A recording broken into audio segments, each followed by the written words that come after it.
Hi everybody, I hope you're well and that you all are staying safe and healthy. Today I'm going to read you guys a story, and the story is called Doughnuts for a Dragon. So let's see what is in the story. My puppy Kai is also joining us for a story today, so let's see. Doughnuts for a Dragon.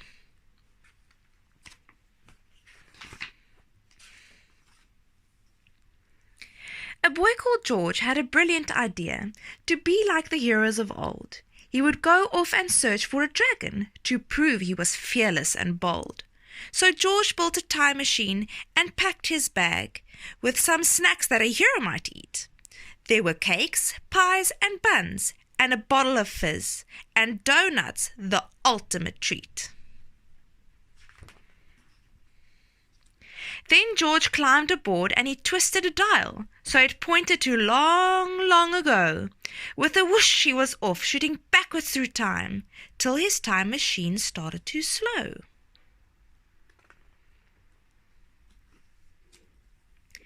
The time machine stopped and George opened the door.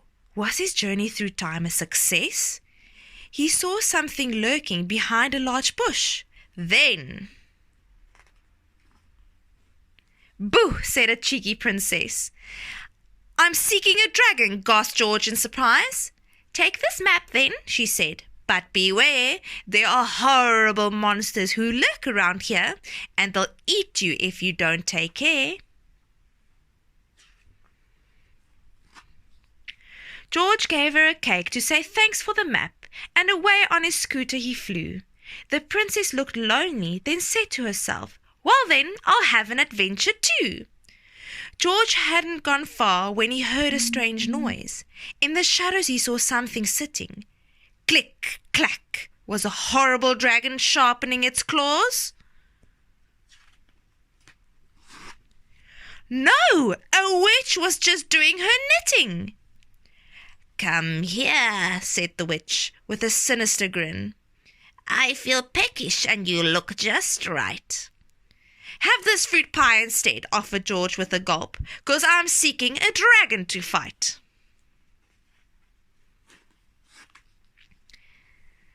"Eek!" shrieked the witch, and she trembled with fear. "A dragon's a terrible brute. It can breathe deadly fire that will roast you for sure. You better go home. Off you scoot." "I'm not scared," said George, and he rode further till he saw puffs of smoke up ahead. Was a fire-breathing dragon lying in wait? No, an ogre was toasting some bread. "Yum," said the ogre, lifting George up. "I'll have you for dinner tonight." "Don't eat me," cried George. "Have these ice buns instead, 'cause I'm seeking a dragon to fight."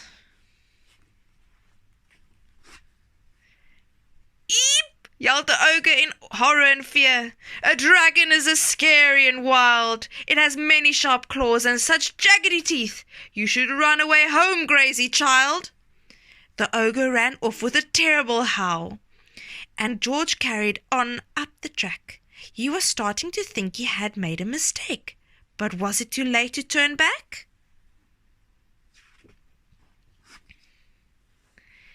Then he stopped as a shadow fell over the path. From the branches above came a creak. Was a hideous dragon about to attack? Then George heard a bone-chilling squeak. The fierce little dragon then narrowed its eyes. It breathed out fiery flames in a flash.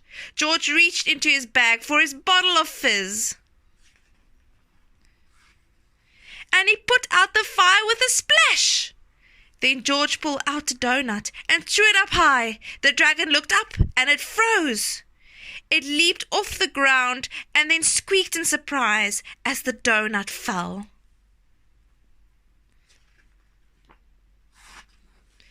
Plop onto its nose. The dragon looked up and burst into tears.